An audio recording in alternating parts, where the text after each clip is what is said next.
Hello friends, welcome to educational academy. आज हम पढ़ेंगे आंग्ल मराठा युद्ध। तो जो पढ़ने वाले मराठा के साथ जो युद्ध होते हैं अंग्रेजों के, आप इससे पहले हमने पढ़ा था आंग्ल मैसूर युद्ध। उसमें देखा था आंग्ल मैसूर युद्ध first, second, third and fourth, चार में देखा था किस तरह और हैदर अली और टीपू सुल्तान के साथ अंग्रेजों की लड़ाई होती है। और अंततः जो अंग्रेज चाहते हैं शुरू से जो उनके नियम है कूटनीतिक या राजनीतिक तौर पे, कोई भी चीज अगर चाहे तो वो अंततः हासिल करके ही रहते हैं। तो अंग्रेज चाहते थे उसमें मालावा तट, तो इन्होंने टीपू और हैदर अली को हराकर किसी भी तरह, कितने युद्ध हुए, चार वाले युद्ध हुए, और अंततः ये तट हासिल कर ही लिए। अब इनकी नजर थी मराठाओं पे। मराठाओं से पहले देखो, अब एक बात और ध्यान रखो, यहाँ पे जैसे देखो ये वाला मैसूर वाला पार्ट है, ये मैसूर यहाँ पे,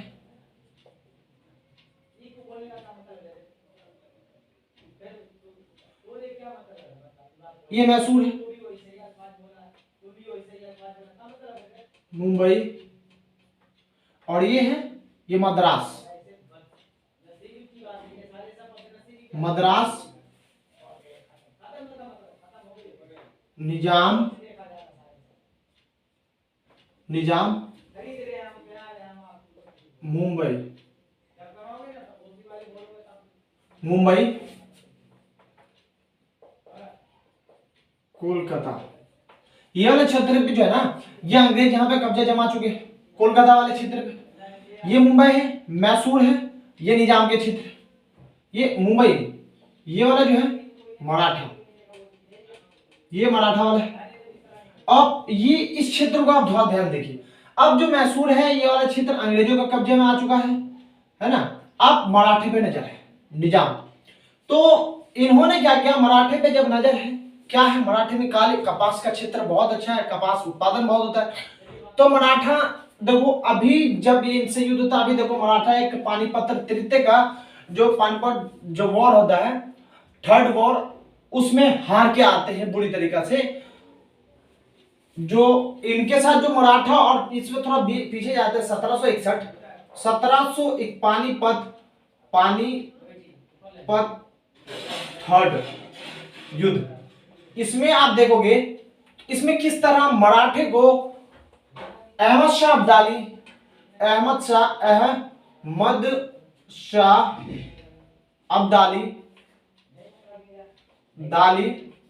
प्लस शाह आलम द्वितीय प्लस सुजाउद्दौला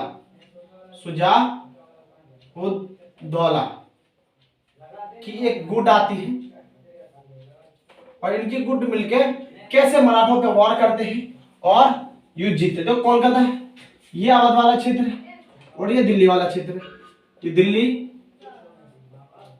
अवध, देखो कोलकाता और दिल्ली, अवध, ये क्षेत्र देख लो। अभी जो 1761 में पानीपत तृतीय का युद्ध होता है, यहां मैं इसलिए मैं आपको मराठे वाला पानीपत तृतीय का युद्ध बता रहा हूं। मराठा और अपने आप में एक समृद्ध शक्ति थी, बहुत तेजी से बढ़ती हुई शक्ति थी। इनका विस्तार आप देखो तो अरब सागर से लेकर ये पूरा बंगाल की खाड़ी तक इनका प्रभाव रहता है, ये वाले क्षेत्र तक विस्तार रहता है। इनको डर रहता है अंग्रेजों को भी, निजाम को भी, मैसूर को भी, और दिल्ली और अवध वाले क्षेत्र को भी, कि डर रहता है कि आप इतना तेजी से विस्तार कर दिए, हमारे क्षेत्र पे एक समय ऐसा आएगा कि ये क्षेत्र विस्तार करके हमारे क्षेत्र पे भी कब्जा कर लेंगे। तो दुश्मनी आपस में रहती है, ठीक है। और अब आता है ये जो गुट बनता है, अहमद शाह अब्दाली और शाह आलम द्वितीय, जो केंद्र में दिल्ली के राजा रहते, दिल्ली के राजा प्लस अवध के, ये अवध के शाह सुजाउद्दौला अवध के हैं। शाह आलम द्वितीय जो है एक बाहरी आक्रमणकारी और जो है बाहरी, इनका उद्देश्य कुछ नहीं, इनका उद्देश्य यहाँ से धनराशि लेकर विदेश जाना। ये लुटेरा ही आप समझ लीजिए, ये लुटेरा ही है अहमद शाह अब्दाली जो लुटेरा। अब बताओ यहाँ पे देखो कमी, ये है मराठे, अगर इनकी क्षेत्रीय शक्ति बढ़ रही है, अंग्रेज यहाँ पे बैठे हुए हैं, यहाँ में प्रथम प्लासी युद्ध हो चुका 1757 का। इस समय के बाद अंग्रेज 1757 का रहता है जो प्लासी का युद्ध, प्लासी का युद्ध अंग्रेज जीतकर ये बंगाल वाले क्षेत्र पर कब्जा जमा चुके हैं। ये क्षेत्र रहता है। उससे 3 साल बाद युद्ध होता है पानीपत का। इसमें क्या होता है, अहमद शाह अब्दाली विदेशी लुटेरा आता है, किनकी मदद, शाह आलम द्वितीय और शुजा-उद-दौला की मदद से विंध्यन रेंज पार करके पानीपत के मैदान में युद्ध होता है। और उस समय ये बुरी तरीका मराठों की हार होती है और इससे मराठे आर्थिक रूप से कमजोर हो जाते। तो ये इनकी तो गुट होगी, इनकी गुट जो अहमद शाह अब्दाली की, लेकिन मराठों की जो गुट होती उस समय वो देखो। तो मराठे में जो उस समय पेशवा होते हैं, पेशवा मराठे के जो होते हैं वो होते हैं बालाजी राव सेंट्रल में पेशवा रहते, कहां पे, मराठ में। ये अपने सैनिक टुकड़ी को, बड़े सा फौज को भेजते जो रहता है सदा शिव राव, इनका सेना अधिकारी होते हैं। और इनके जो सेनापति होते, सेनापति विश्वास राव, इनकी जो है ये जाते करके ये पानीपत 1761 का पानीपत के मैदान में युद्ध होता और इसमें मराठों की हार होती है बुरी तरीके से, बहुत पुरजोर तरीके से हार होते। अब देखो, अब यहाँ पे ये तो विदेशी, इनका उद्देश्य लूटना, लेकिन यहाँ पे दिल्ली अवध को लेने का या आपस ये मिलके इनसे युद्ध करने का क्या उद्देश्य था। उद्देश्य कुछ भी हो, हमें सीधा सीधा पता चला कि इनकी शक्ति इतनी समृद्ध थी कि दिल्ली तक इसकी गूंज, मतलब इनकी शक्ति का गूंज दिल्ली और अवध के क्षेत्र तक पहुंच रही थी। इसलिए ना कि दिल्ली और अवध वाले क्षेत्र में मिलकर इनका और साथ दिया और लास्ट में इनका ही हरजाना भुगतना पड़ता है, इनका साथ देना। और ऐसे ऐसे जो इनकी के चलती हरजाना इनको जो से ये पेशवा बनते हैं, पेशवा अब जो बनते हैं माधव राव, कौन होते, माधव राव। ये इनके समय माना जाता है कि फिर से मराठाओं की शक्तियों में विस्तार होता है और जो जो क्षेत्र निजामों से जो हारे थे और ये मैसूर से ये जो क्षेत्र, जो इनके क्षेत्र का जो हड़प लिए थे, फिर से जीत का अपने अंदर में करते और इनका पुनर्जागरण, मतलब फिर से इनका शक्ति का विस्तार होता और फिर से अपने आप को आत्म बल तैयार करते हैं, अपने आप को संभालते हैं। तो माधव राव के समय में ये इनका फिर से इनका मराठों का पुनर्शक्ति का शक्ति में बढ़ोतरी होती है। और ये एक काम करते हैं कि ये दिल्ली के जो अहमद, ये जो था शाह आलम द्वितीय, इनको जो बक्सर के युद्ध में 1664 में हराया गया था अंग्रेज द्वारा और पेंशन पे रखा गया था, पेंशन पे इनको दोबारा अपने ही दिल्ली गद्दी पे बिठाया जाता है। माधव राव द्वारा दिल्ली पे की गद्दी पे दोबारा बिठाया जाता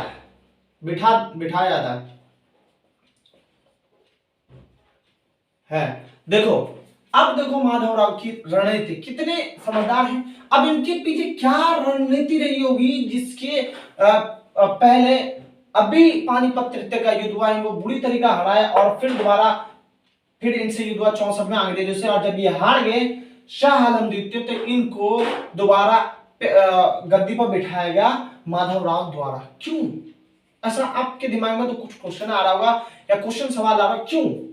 इनका उद्देश्य आप लगा सकते हैं, क्योंकि ये भी देख रहे थे माधव राव कि जैसे दिल्ली की सल्तनत को, दिल्ली साम्राज्य जो दिल्ली में मुगल सल्तनत बैठी और अवध वाले क्षेत्रों का किस तरह उतनी बड़ी शक्ति को हराकर अंग्रेजों ने दोबारा अपने आप को अंग्रेजों ने वहां पे अपना कब्जा जमा लिया।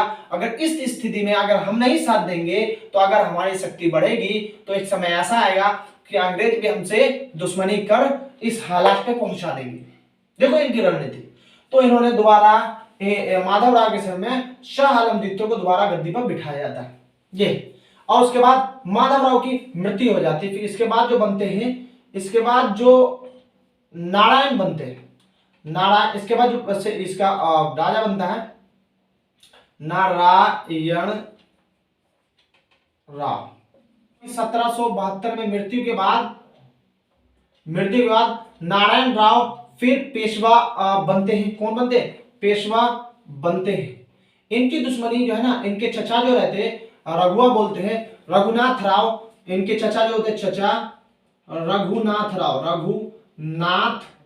राव, इनको रघुआ ही बोलते, क्या बोलते, रघुआ ये बोलते हैं। इनके द्वारा 1 साल के अंदर छल के, ये इनकी इच्छा रहती कि मैं बनूं इनका पेशवा, मैं बनूं मराठा का पेशवा, मैं बनूं, और इनकी एक छल के कारण 1 साल में ही इनकी मृत्यु हो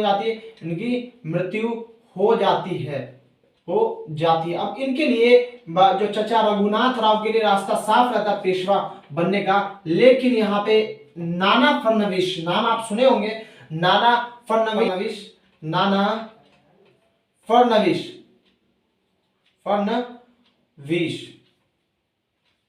द्वारा, इनके द्वारा, और नाना फडणवीस और महाद जी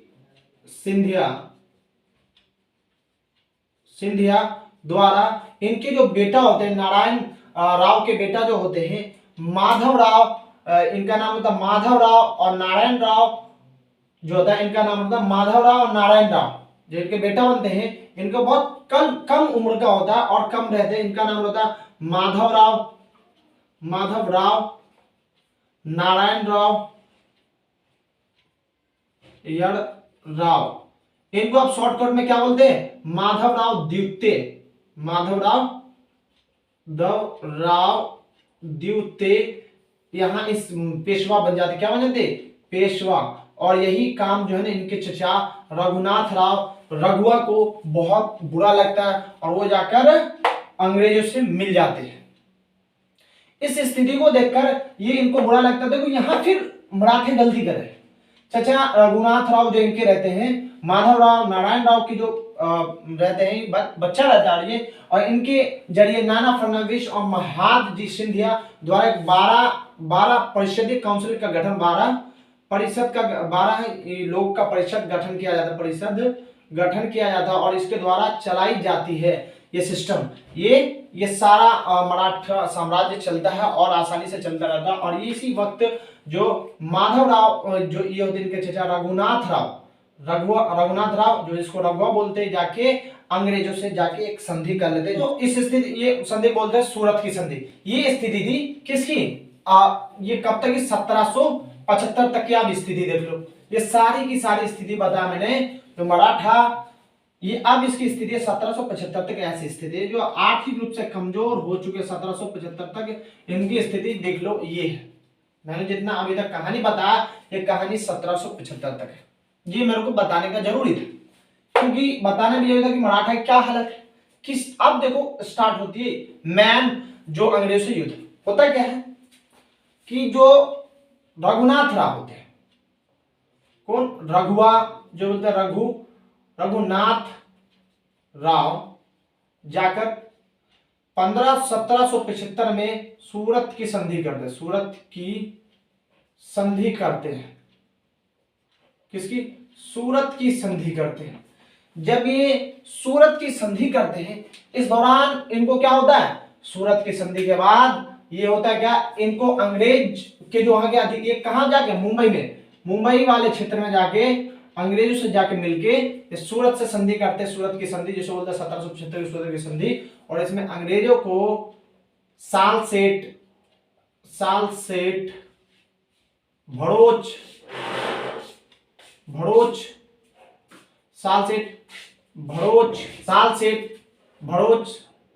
बसीन, सूरत इनको दे देते। किसको, ये मुंबई के अंग्रेज अधिकारी को, अंग्रेजों को दे देते हैं और बोलते हैं कि आप मेरे साथ मिलो और मराठा के पेशवा को मतलब मार दो और उन पर हमला करो, और हमें जो अभी रघुनाथ राव है, इनको ये बोलते हैं कि हमें पेशवा नियुक्त करवाने में मदद करो। मैं जो पेशवा बनना चाहता हूं, आप मेरे साथ मिलो। ये संधि इसके साथ, रघुनाथ राव के साथ और अंग्रेज अधिकारी के साथ 1775 की सूरत की संधि। उसके तहत इनको लाल दे दिया, सालसेट दे दिया, भड़ोच दे दिया, सूरत दे दिया, अंग्रेजों को दे दिया। बोला कि मेरे को आप पेशवा नियुक्त करो, मेरी मदद करो। तो उनको मदद करते हैं। इस समय स्थिति होती है जो कोलकाता और मैसूर की लड़ाई होती है, मतलब कोलकाता में जो अंग्रेज बैठे हैं उनसे मैसूर की लड़ाई चलती रहती है, ठीक है ना। इस समय जो कोलकाता और इनकी लड़ाई चलती रहती है, ठीक है ना। जो इस समय हो 1775 में प्रथम आंग्ल मैसूर हो चुका है, आंग्ल मैसूर फर्स्ट, आंग्ल मैसूर युद्ध फर्स्ट हो चुका है और अंग्रेज को बुरी तरीका हार मिलती है। मैंने लास्ट क्लास में बता दिया था। ये समय रहता है कब चलता है, 1767 से 69 के बीच में चलता है इनका सिचुएशन। इसमें अंग्रेजों की हार होते हैं, जिसमें निजाम और मराठे मैसूर की साथ देते हैं, ठीक है ना। अब ये स्थिति होती है, अंग्रेज साल से संधि दे देते हैं और ये अंग्रेज को, और उसके बाद अंग्रेज इस समय कहां पे हमला करते हैं, अंग्रेज जो इस वक्त राजा नहीं रहता और वो एक युद्ध करते इसी वाले क्षेत्र पे अपनी छोटी सी टुकड़ी लेकर, अरास का युद्ध, अरास का युद्ध करते हैं, युद्ध करते हैं और इसमें अंग्रेज पराजित हार जाते हैं, अंग्रेज पराजित बुरी तरीके होते हैं, पराजित हो जाते हैं, ठीक है। ये होती है इनकी स्थिति। देखो इनको अभी भी मराठा की शक्ति का अंदाजा नहीं रहता और ये अंग्रेजों के उनके साथ भिड़ जाते हैं और अरास का युद्ध होता है। इसमें क्या होता है, इसमें अंग्रेज अधिकारी, अंग्रेज जो बुरी तरीके पराजित हो जाते हैं, ठीक है ना। ये तो हो गया, यहां तक अंग्रेज पराजित हो जाते हैं। अब इस स्थिति को देखते हुए ये खबर पूछती है, बंगाल में जो बैठे हुए जो नवाब है, गवर्नर जनरल, सारी शक्ति, ये संधि करने का अधिकार इनको रहता है, सारा चीज इनको रहता है। ये रहता है Warren Hasting, Warren Hasting, Hasting, Warren Hasting रहते हैं ये बंगाल के नवाब।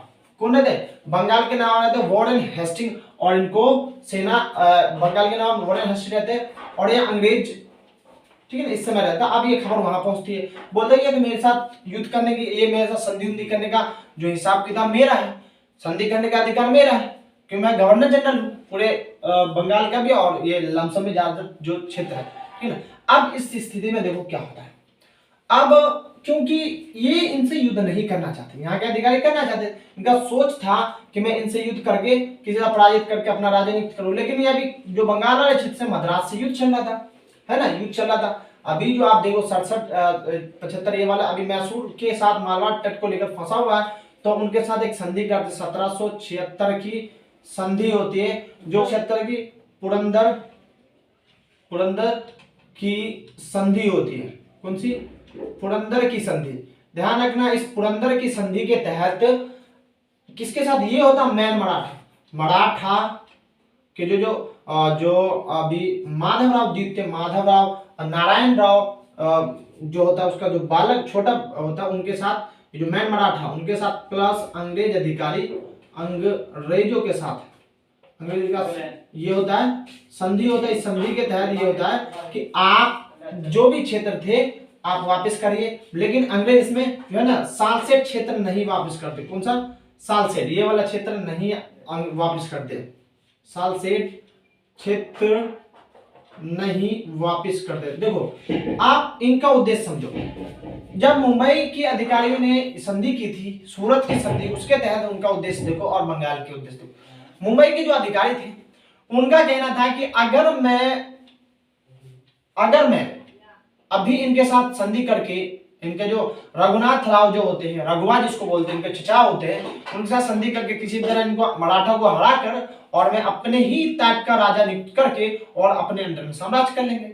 लेकिन ये खबर जब कोलकाता पहुंचती है तो कोलकाता बंगाल में होते हैं मैन गवर्नर जनरल और बंगाल का क्षेत्र का और भी विस्तार हो चुका है, अब देखो बड़ा हो चुका है ना, क्योंकि दो उड़ीसा बिहार वाले क्षेत्र भी इसके अंदर में आ चुका है, बंगाल का विस्तार हो चुका है। अब जो है वो इस बात को कट करते कि नहीं, अभी हम मराठों के साथ युद्ध नहीं करेंगे, क्योंकि मेरा अभी जो युद्ध हो रहा है मैसूर के साथ हो रहा है, मैसूर अभी हम दोनों साथ नहीं कर सकते, तो मैसूर के साथ युद्ध के लिए मतलब मना कर देते हैं, मतलब अभी एक संधि करते हैं, जो बोलते हैं ये वाली संधि होती है अर्रास की संधि। अर्रास की संधि सन 1776 में होता है और इसके तहत ये संधि में रोक लगा देते हैं और यही खबर जो पहुंच जाती है, इनका कहना था कि मैसूर के साथ युद्ध करते हैं, अभी इनके साथ बाद में करेंगे, और यही खबर अब लंदन पहुंचती है। कहां पहुंचती है, इंग्लैंड। ये खबर देखो दोनों में आपस में किलसबाजी हो रही है और ये खबर लंदन पहुंचती है। कहां पहुंचती, इंग्लैंड। अब इंग्लैंड की हालत देखो, लंदन की हालत देखो, कब सन होगा 1776, सेम यही। अगर आपको कुछ विश्व इतिहास पता होगा, वर्ल्ड हिस्ट्री पता है, तो आप देखो यही वक्त रहता है जब अमेरिका अपनी स्वतंत्रता की आजादी प्राप्त कर रहा होता है, यही वक्त रहता है। अब हम देखते हैं वर्ल्ड पे अगर देखोगे फॉर एग्जांपल ये है अमेरिका, कौन सा अमेरिका का ये वाला क्षेत्र, अगर मैं अमेरिका लूं तो आप अनुमान लगाओ अमेरिका वाला क्षेत्र है, ये अमेरिका है ना, इस टाइप से अमेरिका का ये क्षेत्र हो गया अमेरिका का, ठीक है अमेरिका। और ये वाला जो क्षेत्र है ये हो गया दक्षिणी पूरा यूरोप का पार्ट, और यहाँ ब्रिटेन, ये है अफ्रीका। ये आप देखो वर्ल्ड में, थोड़ा दिमाग दौड़ाओ, वर्ल्ड में आप देखोगे तो ये इंग्लैंड है, इंग्लैंड का त्रिकोणीय व्यापार चलता है, त्रिकोणीय कौन सा, त्रिकोणीय व्यापार चलता है, ठीक है ना। इनका जो ये क्षेत्र होता है यहां से ये इंग्लैंड वाले क्या करते हैं, इस टाइप से व्यापार करते हैं, कैसे, तो ये है इंग्लैंड, इंग्लैंड, ये यूएसए, ये है अफ्रीका, अफ्रीका, और ये यूरोप, यूरोप, ठीक है, इतना आप समझ लो। करते क्या है कि ये वाले क्षेत्र से ये वाला क्षेत्र जो इंग्लैंड में आप औद्योगिक क्रांति का वक्त है, यहां पे कृषि होती है, यहाँ पे क्या होता है, कृषि होती है, तो यहाँ पे अफ्रीका एक जो मानव पूंजी के लिए बहुत इंपॉर्टेंट होता है, तो यहाँ पे सस्ते मजदूर उठाते हैं, जिसे बोलते हैं दास, दास को खरीदते हैं, खरीदे कहां से, अफ्रीका से, अफ्रीका और दक्षिणी अमेरिका जैसे देशों से खरीदा, खासकर अफ्रीका से खरीदा दास को, और ये सप्लाई कर दिया कहां, ये सप्लाई कर दिया अमेरिका में। जब ये अमेरिका में सप्लाई किया तो यहाँ इसको अच्छे से कृषि की जाती है, और यहां से ये कच्चे माल, कच्चे कपास, कपास को ब्रिटेन लाते हैं, ब्रिटेन में जो इंडस्ट्री से, ब्रिटेन में इंडस्ट्री से इसको कच्चे माल कपास से कपड़े बनाते हैं, और ये इस कपड़े को फिर इसी अफ्रीका, अमेरिका, ये अफ्रीका और दक्षिणी अमेरिका और इस टाइप से भारत जैसे देशों पे ये अपने अपने ही उपनिवेशवादी देश जो होते हैं उन पे बेचते हैं। ये देखो इनका बहुत समृद्ध व्यापार चलता रहता है, क्या चलता रहता है, बहुत समृद्ध और बहुत अच्छा व्यापार चलता रहता है। लेकिन यहाँ आ जाता है 1776, कब, 1776, एक ऐसा समय रहता अमेरिका स्वतंत्र हो चुका, स्वतंत्र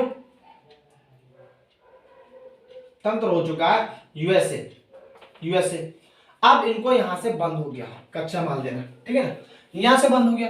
अब आते कौन, अब इनकी नजर पड़ती है भारत पे, भारत पे देखते हैं कच्चा माल का क्षेत्र कौन सा, तो रहता मराठा वाला, ये क्षेत्र जो आप दिख रहा है ये रहता है काली मिट्टी वाले क्षेत्र, और अंग्रेज के सामने में कोई भी इंसान या कोई भी चीज नहीं देख रहे थे, उस क्षेत्र पे रहने वाले लोग कहां पे रहते हैं, वो क्षेत्र की जो खनिज है वो देख रहे थे।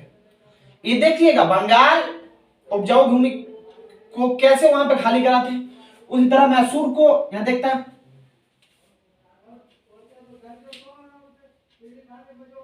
ये मसाले के लिए फेमस था, मसाले यहाँ पे ज्यादा उपजाऊ तो मसाले के लिए कैसे यहाँ पे हटवाते हैं। और इसी तरह यहाँ से अगर काली मिट्टी का है, यहाँ से कपास अच्छे में उपजाऊ होता है, तो यहाँ पे देखो कैसे आप मराठा को अपने जाल में फंसाएंगे और मराठों को तहस नष्ट नाबूद करेंगे। आप देखते रहिए, देखते रहिए आप, फिर ये होता है। अब डिसीजन जो पहुंचा, ये दोनों डिसीजन कलकत्ता और बम्बई का डिसीजन इंग्लैंड पहुंचा। इंग्लैंड में वर्ल्ड में हिस्ट्री मैंने देख लिया कि वर्ल्ड हिस्ट्री देखो 1776 रहता है, वैसे स्वतंत्र हो चुका। अब कोई चारा नहीं इंग्लैंड वासियों के लिए कि इंग्लैंड में आपका कच्चा माल कहां बचेगा, तो भारत जैसे देखते भारत में एक मराठा रहता है, तो मराठा रहता है, तो मराठा पे इनकी नजर पड़ती है, मराठाओं पे इनकी नजर पड़ती है। अब वहां से जो फैसला आता है, वहां से जो फैसला आता है, देखो ये आपको समझ में आ गया हो तो अच्छी बात है। तो अब यहां से आप देखो मराठाओं को, क्या किसको, तो वहां से फैसला आता है किस पे, फैसला आता है कि सूरत की संधि जो है, सूरत की संधि 1775 को माना जाएगा, माना जाएगा। लेकिन कानूनी रूप से ज्यादा इसका महत्वपूर्ण इसका होता है, इनका जो जब सेंट्रल लेवल से आई वर्ल्ड डायरेक्ट जहां पे जो बैठे हुए कंपनी को चला रहे वहां से आ रहा है कि सूरत की संधि को माना जाए, ठीक है। इनकी मानने का उद्देश्य क्योंकि यहाँ पे अब इनको चाहिए कच्चे कपास और कच्ची कपास कैसे होगा, किसी तरह मराठों को अपने अंदर में या तहस तो नाबूद करके अब हम यहां से लेंगे। तो अब यहां से जब वॉरेन हेस्टिंग होते, वॉरेन हेस्टिंग यहाँ के राजा होते, हेस्टिंग जो है ना, वॉरेन हेस्टिंग क्या करते, देखो वॉरेन हेस्टिंग क्या करेंगे, यहाँ पे वॉरेन हेस्टिंग क्या करते, देखो वॉरेन हेस्टिंग की स्थिति देखो क्या होती है, दो जगह से लड़ाई करते, तो पुणे वाले क्षेत्र से, एक होता है ग्वालियर से, ग्वालियर,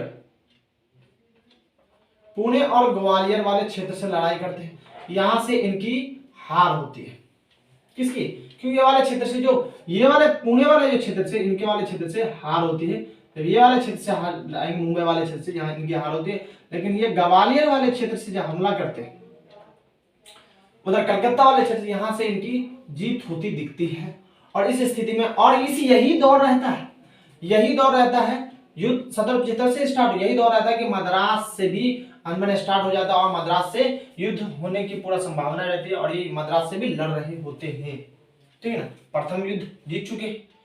अब यही स्थिति होती है, अब ये दोनों एक साथ कैसे लड़ेंगे, अब स्थिति हो जाती है 80 पार की, 82 तक चलता है ना, तो 80 पार होती है। तो लास्ट में इस युद्ध को रोकने के लिए, इनको रोकने के लिए देखते यार मराठा वाले और कैसे मैसूर एक हो रहे हैं, और मेरे को लड़ने के लिए मैं तो हार जाऊंगा, क्योंकि अब इनसे जो लड़ रहे हैं ये दोनों एक होकर हमारा सामना कर रहे हैं।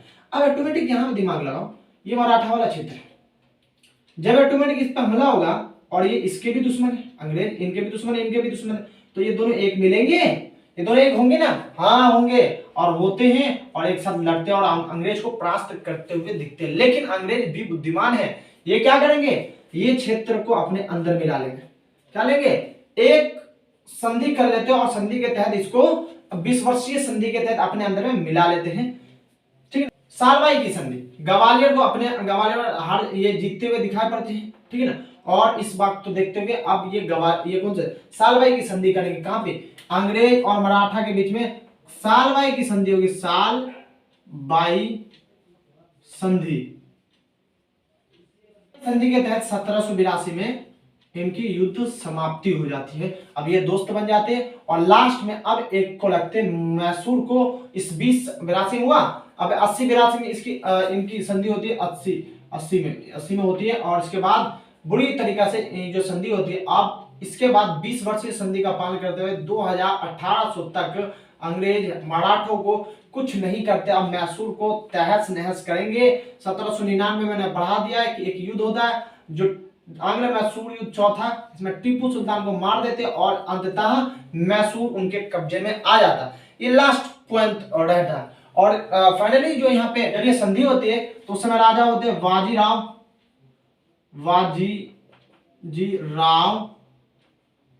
द्वितीय, राजा बने रहते हैं, वहां पेशवा रहते हैं जब इस सालवाई की संधि होती है, इस टाइप से। अब मराठा को अपने अंदर में मतलब शांत कर देते हैं 20 साल के लिए। अब देखो 20 साल बाद जब मराठा जो अंग्रेज मैसूर के साथ युद्ध करने के बाद जब निचुपेंगे, मालवा तक हासिल करने के बाद, अब इनकी नजर सीधा मराठा पे आएगी। और अगले ही वीडियो में हम देखेंगे, अगले ही लेक्चर में, किस तरह मराठे को तहस नहस करके मराठे वाले कपास की जो संपन्न उपजाऊ वाले क्षेत्र अपने अंदर में कर लेते हैं। तो ये है अंग्रेजों की चाल, अंग्रेज की बुद्धियों में किस तरह हिंदुस्तानी राजा आपस में लड़ते झगड़ते रहते थे, और उनका जो फायदा उठाया किस तरह अंग्रेज आगे बढ़े। और अंग्रेजों ने साबित कर दिया हम कूटनीतिक एवं रूप से ही नहीं बल्कि आर्थिक और सैन्य रूप से भी संपन्न है और एक भारत में शासन करने लायक है, सिद्ध भी करते हैं ये सब युद्ध को देखते हुए। देखो मैं आप जो पढ़ा रहा हूं, ये जो आपको बता रहा हूं, युद्ध और ये इतिहास इस टाइप से जो आप पढ़ रहे हो, ये तो ऐसा याद करना है, ये सब याद करना, लेकिन इससे जो आपकी समझ जो विकसित हो रही है, आपका विचार क्या कहता है, आप क्या सोचते हैं, क्या होना चाहिए, क्या आप अगर उस समय राजा होते तो आपका क्या उद्देश्य होता। इतिहास पढ़ने से हमें यही मिलता है, और आप यही जब अपना दृष्टिकोण लिखेंगे आप आंसर राइटिंग में, तो आपको रियली समझ में आएगा कि रियल में हमारी क्या सोच है, और वही आपको नंबर दिलवाएंगे, ठीक है। तो नेक्स्ट क्लास में मिलते हैं कैसे जो इनकी जीत होती, कैसे अंग्रेज मराठों को हराते और अंततः मराठों पे कब्जा करते हैं। और ठीक है, मिलते हैं नेक्स्ट वीडियो में। Thank you very much.